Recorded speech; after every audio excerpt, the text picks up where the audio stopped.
Dober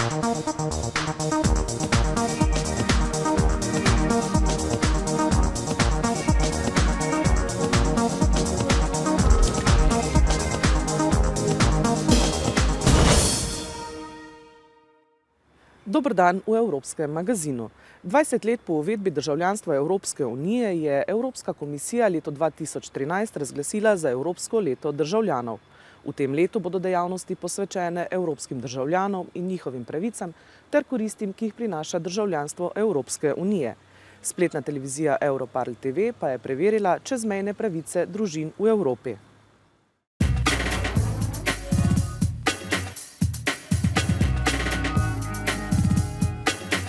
2013 a été décrétée l'année européenne des citoyens, l'occasion pour le Parlement européen de s'interroger sur les barrières qui persistent encore à la libre circulation des Européens à travers l'Union. Nous avons une construction européenne qui a été omnubilée par l'économie. Donc elle s'est intéressée à la liberté des capitaux, à la liberté du marché, à la libre concurrence, pas toujours claire et non faussée. Elle ne s'est pas du tout intéressée ou très peu intéressée aux droits des gens. Je pense qu'il faudrait réfléchir de manière très précise à une forme de statut du migrant européen au sein de l'Europe, du nomade européen pour lui permettre de bénéficier de droits.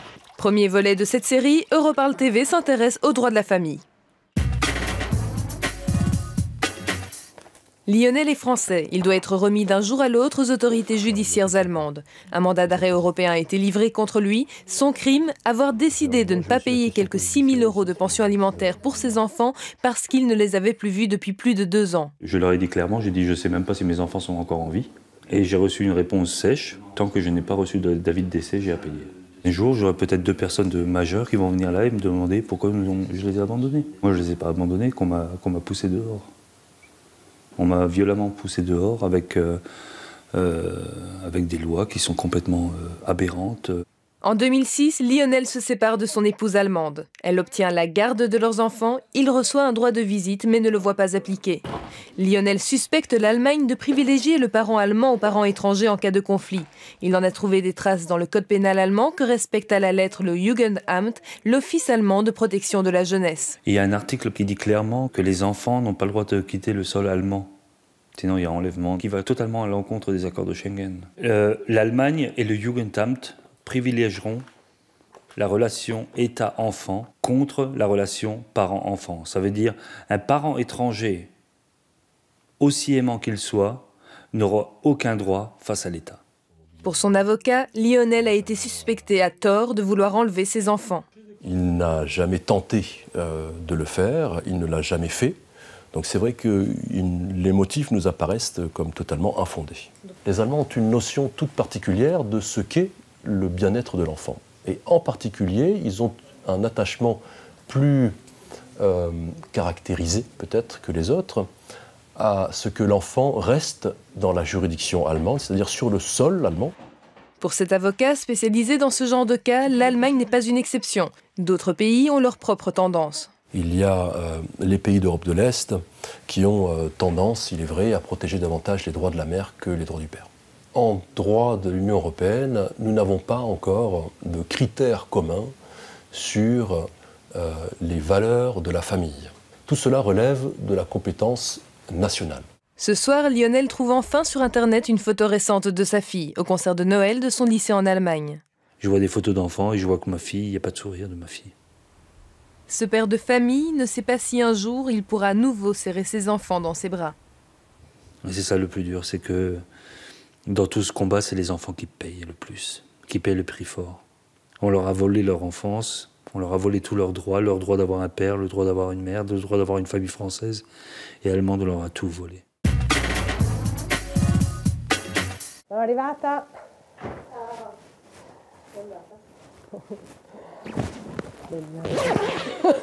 Roberta et Chiara habitent à Ferrara, au centre de l'Italie. Elles se sont mariées à Barcelone et ont eu 2 enfants, car en Espagne, 2 femmes peuvent se marier et adopter.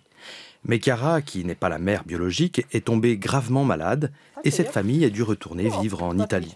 D'un seul coup, tous les droits de Chiara n'ont plus été reconnus.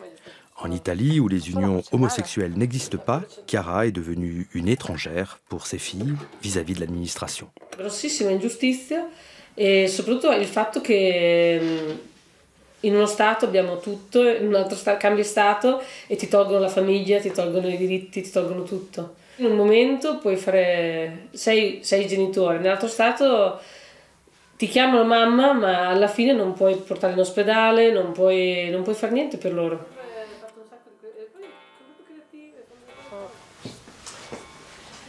Questo è l'orologio che abbiamo comprato un anno dopo che ci siamo sposate, proprio per il nostro anniversario, e abbiamo deciso di tenerlo puntato alle ore 13, che è l'orario preciso in cui ci siamo sposate.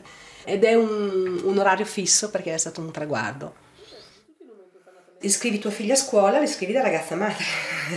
Fai tutto da single, firmi i moduli, qualsiasi documento lo firmi da ragazza madre.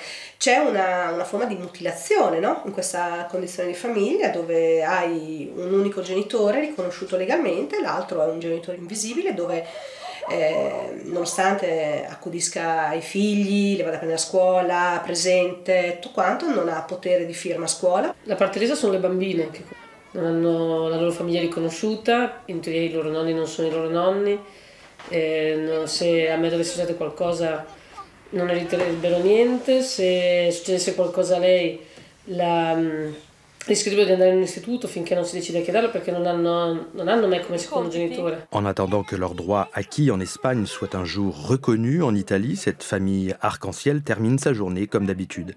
Les devoirs, les papiers à signer et les câlins. Tutti quelli che ho incontrato sono fantastici e soprattutto le mie mamme. È qualcosa che va al di là della Chiesa o di qualsiasi forma di restrizione culturale o sociale, quindi questa è una marea che travolgerà anche l'Italia, con i ritmi dell'Italia, nel senso che sono molto più lenti rispetto a quelli di altri paesi.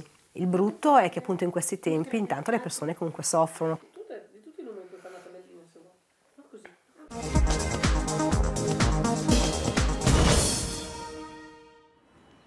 Državljanstvo Evropske unije prinaša pravico do prostega gibanja, bivanja in dela kjerkoli v Evropski uniji. Le to pa bi bilo zelo omejeno brez zagotovljene zdravniške oskrbe. Spletna televizija Europarl TV je preverila, ali imamo z Evropsko kartico zdravstvenega zavarovanja res zagotovljeno zdravniško oskrbo kjerkoli v Evropski uniji.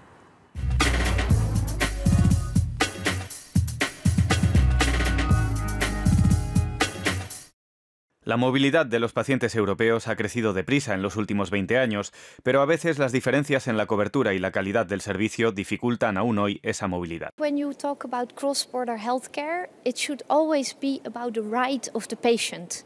So the patient should be able to find good care wherever it is. If they want care in Spain and they are from the Netherlands or the other way around, it's a right of the patient. Europarl TV ha querido comprobarlo en dos países diferentes, Bélgica y España. Ça fait 30 ans que je suis diabétique et donc quand je viens en Espagne, comme nous avons une maison en Espagne, nous venons 3 mois, alors on rentre un peu en Belgique, puis on revient 3 mois, etc. Je suis insulinodépendant, hein, et donc automatiquement j'ai constamment besoin d'insuline. Roger y Rosalie son jubilados belgas con casa en España, en la costa de Alicante. Pasan aquí unos 3 meses al año y hasta hace poco utilizaban con normalidad la tarjeta sanitaria europea. Pero ahora están encontrando trabas para ser atendidos en el ambulatorio, desde que el año pasado España restringió el acceso a la sanidad pública de los parados y los inmigrantes sin papeles. En la práctica, el recorte está afectando también a muchos turistas europeos. Miriam es otra jubilada belga con casa en el mismo barrio. Habla español y está intentando ayudar a sus amigos. Denuncia que las autoridades sanitarias españolas les reclaman formularios adicionales, como el S2, previsto para operaciones con autorización previa, o que les ofrecen convertirse en residentes españoles. Tout le monde dit, c'est pas moi qui décide, j'ai des ordres plus hauts. Et puis, il y a eu tellement d'Anglais qui ont profité de la situation. Je dis oui, mais ça, c'est pas mon problème. Moi, j'ai droit. j'ai la loi, j'ai le texte de loi, c'est fini. En Europa, la integración en sanidad fue impulsada por los tribunales. Desde 1998, 11 sentencias del Tribunal Europeo de Luxemburgo han establecido el derecho a tratarse en otro país. Ahora, la Directiva de Sanidad de febrero de 2011 permite recibir atención primaria sin autorización previa, pero los problemas persisten por miedo al turismo sanitario. We've had complaints about Spain from tourists, yes, and we've taken this up with the Spanish authorities. And we are obviously going to insist with the Spanish authorities that people's rights to health care are respected. Quand je dois venir si longtemps en Espagne avec mes médicaments, il me faut beaucoup de médicaments, quoi. L'Europe, c'est quoi? C'est le libre parcours, le libre accès à tout. Qu'on soit belge ou allemand ou hollandais ou espagnol, quoi.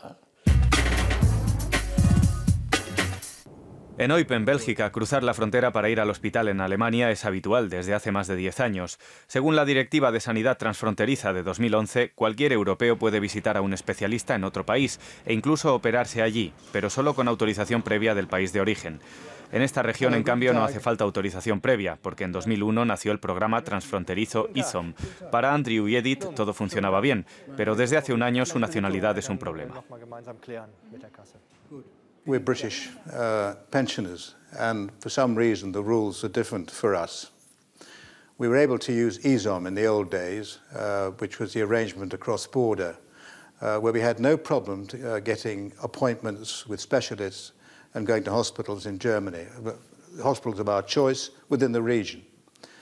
But since May 2010, that is no longer possible without a enormous bureaucratic exercise. We have seriously considered in the last year to move back to England because, you know, it's just, you just don't feel, it doesn't feel nice. We have to apply for an appointment with a specialist through a health insurance company. They then apply to Great Britain to pay for it, and they send the documentation to us, and the documentation goes to Germany, and then we eventually get an appointment, which incidentally is for one day or for one doctor. So if any of those things fall down, we have to go through the whole process again. Andrew y Edith sienten que con la crisis Europa ha dado un paso atrás. Ahora Bélgica y el Reino Unido ya no establecen sus compensaciones mutuas según una cantidad fija por persona, sino que se contabiliza la factura exacta. Por eso a veces la autorización tarda hasta 3 semanas. For them, it has become more burdensome, but that is the result of the new legal framework in which we have to work. Una vez Andrew fue operado en Alemania y tuvo complicaciones. Tuvo que pedir otra autorización para poder quedarse en el hospital. I had to run downstairs holding my drip to organize it with the administration that we could get this S2. And I complained to the Freie Krankenkasse and they said, this is just the sort of thing we are trying to wipe out because, you know, when we are really ill, we cannot go through all this procedure. Andrew y Edith se quejaron al director de su mutua. Les dijo que les comprendía, pero que no podía hacer nada. Andrew quiere operarse la otra rodilla con el mismo doctor que le operó hace unos años, pero esta vez no ha recibido autorización previa. He just said, take us to court, and maybe you will. And he said, you'll probably win. But I don't want to go through that. We are at the moment fit and well, but we're of an age where the future might not be the same. When we're not quite so mobile, where we probably are not quite so able to make the same contacts, to go through this bureaucratic exercise every time we need to go to a doctor across the border.